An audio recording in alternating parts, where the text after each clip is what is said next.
All right, so interesting story from a client call. This one's going to be relationship focused and whether or not you should wait for someone to change.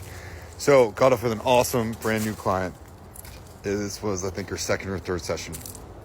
She's telling me about a story about how she's been divorced for a little bit, kind of looking for the right people, the right person.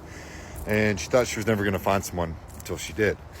And the story is that this guy originally told her no, because he was kind of working out with an ex, and then it didn't work out with the ex, so him and her started dating. Very intense, passionate 4 to 5 month relationship that was going on.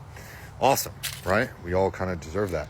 And when we have these flash in the pan type relationships, that's all the honeymoon phase is, and then it's over.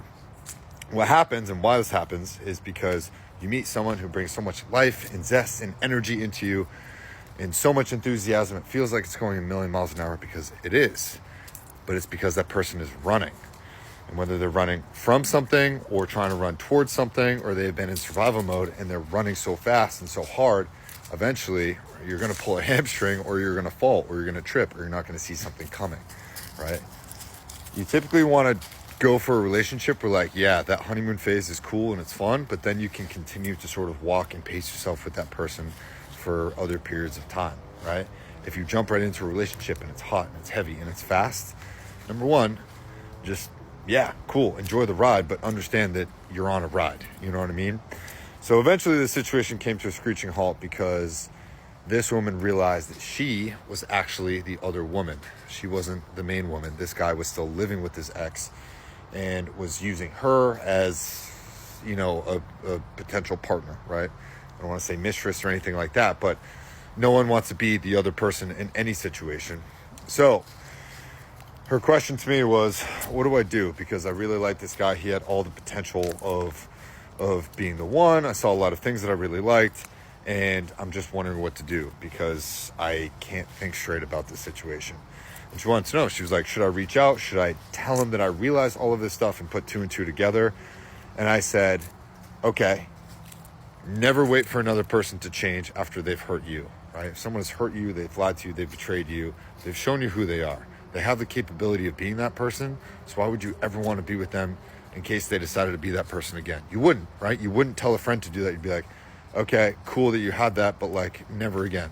You're not going to allow that. You should walk away. I've had people walk away from me in situations, and I've walked away from other people in situations. That's part of life. It's going to happen.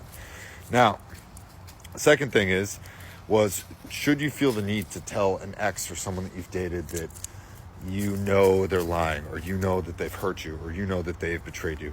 And I would say no. You shouldn't need to, but if you want to, just to say your piece and get it off your chest, do it. I really don't think there's anything wrong with that.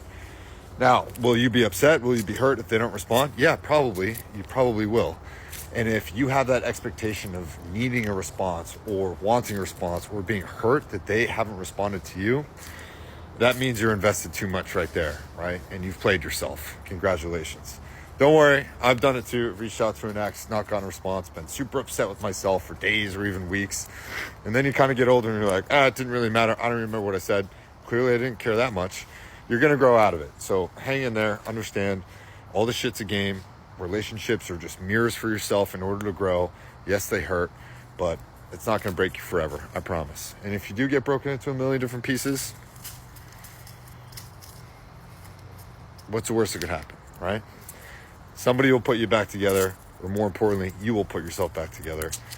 Hit me up if you want one-on-one coaching, free intro calls, and then I do 30, 60, 90-minute calls, but I only take like 1 or 2 a day. So hop on that schedule, and let's get you going in the right direction, because the more you know, the more you grow. All right, see you in the next one.